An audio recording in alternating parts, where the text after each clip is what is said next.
साथियों नमस्कार। हमारे चैनल में आपका स्वागत है। मैं हूं रामचंद्र मौर्य। कॉकरोच पार्टी की स्थापना क्यों हुई, किस लिए हुई? क्योंकि सुप्रीम कोर्ट ने इस देश के बेरोजगारों और छात्रों को कॉकरोच और परजीवी पैराडाइज कह करके अपमानित किया था। क्या सुप्रीम कोर्ट जैसी संस्था और चीफ जस्टिस सूर्यकांत जैसे लोग अगर बेरोजगारों को अपमानित करना चाहें और वह बेरोजगार उसी अपमान के शब्द को ले करके अपनी पार्टी बना लें और इस देश की सत्ता को ललकारने के लिए सोशल मीडिया से सड़क पर आ जाएं, जंतर मंतर पर आ करके प्रदर्शन करें और शिक्षा मंत्री के इस्तीफे की मांग करें, तो इसे क्या कहा जा सकता है कि सुप्रीम कोर्ट खुद अवसर दे रहा है बेरोजगारों को उनका आंदोलन आगे बढ़ाने के लिए। और कमोबेश अगर यह आंदोलन आगे बढ़ा और तख्ता पलट की स्थिति उत्पन्न हुई जिस तरह से कि नेपाल, बांग्लादेश और श्रीलंका में हुई थी, तब तो प्रधानमंत्री नरेंद्र मोदी के लिए, सुप्रीम कोर्ट के chief justice of India Suryakant के लिए, आरएसएस प्रमुख मोहन भागवत के लिए मुश्किल की घड़ी उत्पन्न हो जाएगी। लेकिन सुप्रीम कोर्ट जैसी सबसे बड़ी संवैधानिक संस्था अगर भ्रष्टाचार के लिए जानी जाती हो, कि क्या भ्रष्टाचार सुप्रीम कोर्ट में या हाई कोर्ट में नहीं हुआ?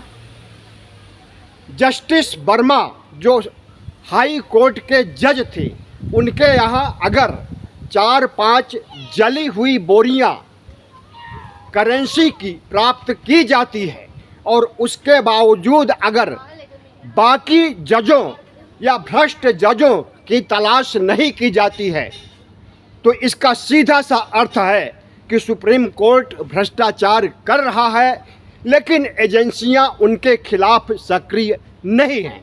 और दूसरी तरफ विपक्ष, जिसके पास कि भ्रष्टाचार का सबूत नहीं, उसे मुख्यमंत्री तक को जेल में ठूंस दिया जाता है। अरविंद केजरीवाल, हेमंत सोरेन को बिना किसी अपराध के जेल में डाल दिया गया और सुप्रीम कोर्ट और हाई कोर्ट के जज जो रंगे हाथ पकड़े जाते हैं, उनके खिलाफ कोई कार्रवाई नहीं होती। सुप्रीम कोर्ट सर्वोच्च न्यायिक संस्थान है। हर तरह के मुकदमे छोटे बड़े यहाँ पर आते हैं और उसका फैसला दिया जाता है। लेकिन अगर सुप्रीम कोर्ट के अंदर ही, या यूँ कहें कि चीफ जस्टिस के ऊपर ही अगर जूता उछाला जाता है और उस पर मुकदमा नहीं चलाया जाता है, तो इसे क्या कहा जाएगा? लोकतंत्र, संविधान को शर्मसार करने वाली ऐसी घटनाओं के खिलाफ अगर सख्ती से कार्रवाई नहीं होगी तो इस तरह की घटनाओं में इजाफा हो सकता है।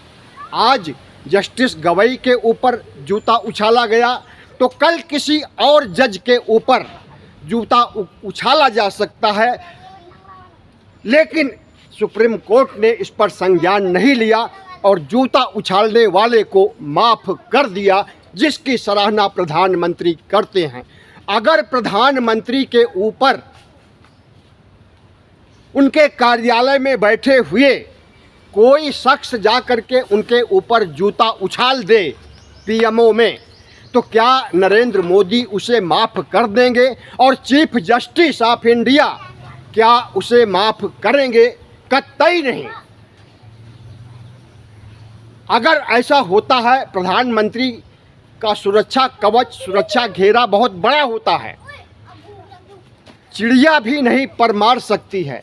लेकिन मान लीजिए ऐसा कोई सिरफिरा मिल जाता है, कभी भी ज़रूरी नहीं है कि पीएमओ में बैठे ही हो, तमाम सभा सम्मेलन में जाते हैं और कोई व्यक्ति आ करके उन्हें जूते से मारने लगता है या जूते की माला पहना देता है, तो क्या उसे दंडित नहीं किया जाएगा? सबसे पहले तो उसके घर के ऊपर तुरंत बुलडोज़र चला दिया जाएगा। उसके बाद कोर्ट के जरिए जितना बड़ा दंड निश्चित किया जाएगा, कोई उम्मीद नहीं की जा सकती है, और एक नहीं अनेक धाराओं में। लेकिन अगर उसी तरह का अपमान चीफ जस्टिस B.R. गवई को झेलना पड़ता है तो उसके खिलाफ कोई कार्रवाई नहीं होती है, क्योंकि B.R. गवई दलित हैं, बुद्धिस्ट हैं, अम्बेडकरवादी हैं। अगर उन्हीं की जगह कोई मनुवादी जज होता तो तुरंत कार्रवाई होती और जूता उछालने वाले का कॉलर पकड़ करके घसीटा जाता और एजेंसियां अपना काम करती, पुलिस अपना काम करती और उसे तत्काल शिक्षकों के पीछे भेज दिया जाता।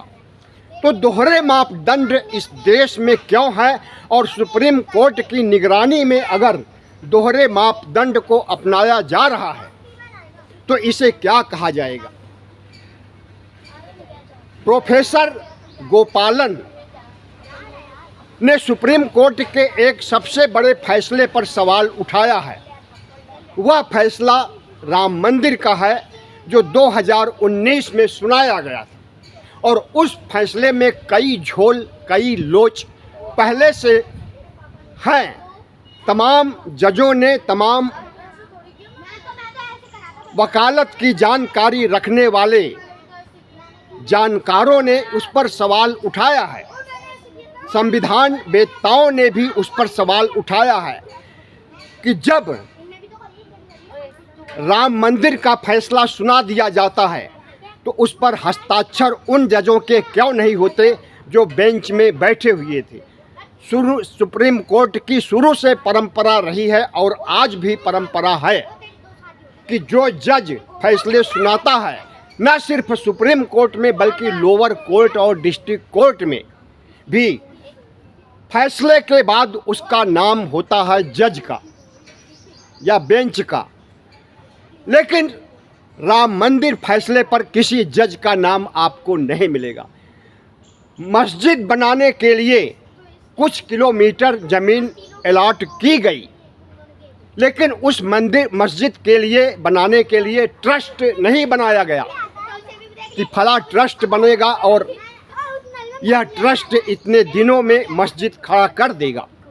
जबकि राम मंदिर बनाने के लिए राम मंदिर ट्रस्ट की स्थापना स्वयं सुप्रीम कोर्ट ने ही किया।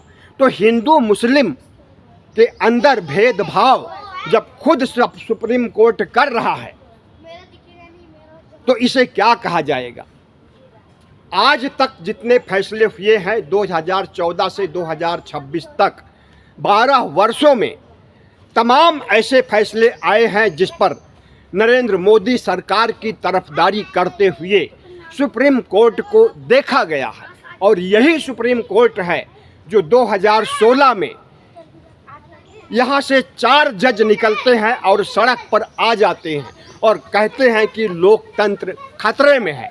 लेकिन उन 4 जजों को किस तरह से मैनेज कर लिया प्रधानमंत्री नरेंद्र मोदी ने, सबको पता है। और उनमें से अनेक जजों को रिटायरमेंट होने के बाद किसी को राज्यसभा में सांसद बनाया गया और किसी को दूसरे बड़े पदों पर बैठाया गया। तो सुप्रीम कोर्ट में या हाई कोर्ट में या पूरे न्यायालय में, छोटे बड़े सभी न्यायालय में जो कुछ हो रहा है गलत भी हो रहा है। उसमें अभी आपके सामने जिन प्रमुख बिंदुओं को मैंने रखा उन बिंदुओं को साथ लेकर के चलते हुए पूछा जा सकता है कि क्या सुप्रीम कोर्ट की साख दांव पर नहीं लग गई है और क्या सुप्रीम कोर्ट दूध का धुला है। साथियों, इन सवालों का जवाब इस देश के कानूनविदों को, इस देश के वरिष्ठ वकीलों को और इस देश के समाज सेवी संस्थाओं को जरूर खोजना चाहिए, क्योंकि लोकतंत्र का तीसरा और बड़ा स्तंभ न्यायपालिका होती है और न्यायपालिका में ही अगर भ्रष्टाचार इतना ज़्यादा हो जाए कि बोरियों में भर भर करके नोट जला दिए जाएं और दूसरे जजों के यहाँ कभी खोजबीन न की जाए या शक के लिहाज से जजों को न देखा जाए भ्रष्टाचार के मामले में, तो यह एक अधूरा लोकतंत्र माना जाएगा। संविधान ने हमें अधिकार दिया है कि हम मानहानि न करें, बल्कि सुप्रीम कोर्ट की भी आलोचना कर सकते हैं साफ सुथरे शब्दों में।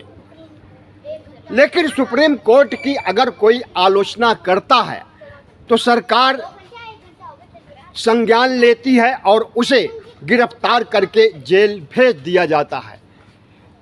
प्रधानमंत्री नरेंद्र मोदी के शासनकाल में पिछले 12 वर्षों में कितने बेगुनाह लोगों को जेल भेजा गया और कितना कसूरवार लोगों को जेल नहीं भेजा गया, इसका सिर्फ एक ही मापदंड है।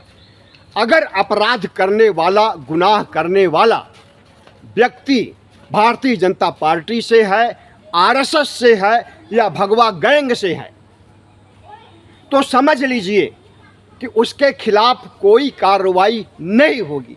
और अगर गुनाह न करने वाला भी कोई नरेंद्र मोदी की नज़रों पर चढ़ गया और वह विपक्ष से है या 140 करोड़ देशवासियों के बीच से है, तो उसे तुरंत उठा लिया जाएगा और उसके ऊपर तमाम से ऐसे मुकदमे लाद दिए जाएंगे जिसके बारे में कल्पना नहीं की जा सकती है। तो सुप्रीम कोर्ट में जो कुछ चल रहा है और जिस तरह से सुप्रीम कोर्ट के चीफ जस्टिस भी राजनीति करते हुए दिखाई दे रहे हैं और युवाओं के साथ भेदभाव कर रहे हैं, युवाओं को काकरोच, परजीवी और दीमक की संज्ञा दे रहे हैं, और अगर युवक इसका विरोध न करके सहर्ष स्वीकार कर रहे हैं कि चलो हम काकरोच ही हैं, लेकिन अब काकरोच एकजुट हो जाएंगे, एक मंच पर आ जाएंगे, एक पार्टी बना लेंगे और यही काकरोच सत्ता की गंदगी को खाने का काम करेंगे। ऐसे में सुप्रीम कोर्ट के चीफ जस्टिस ने माफ़ी तो मांग लिया, लेकिन वह माफ़ी भी अधूरी है। माफ़ी क्या मांगा? एक तरह से सफाई दिया कि हमने इस देश के बेरोजगारों को काकरोच नहीं कहा, बल्कि उन लोगों को कहा जो फर्जी डिग्री लेकर के वकालत कर रहे हैं या जो फर्जी डिग्री लेकर के दूसरी सेवाओं में हैं। अगर फर्जी डिग्री वाले को कहा तब तो प्रधानमंत्री नरेंद्र मोदी को भी काकरोच कहना चाहिए था, क्योंकि इनकी भी डिग्री फर्जी है। प्रधानमंत्री नरेंद्र मोदी ने जो पढ़ाई की है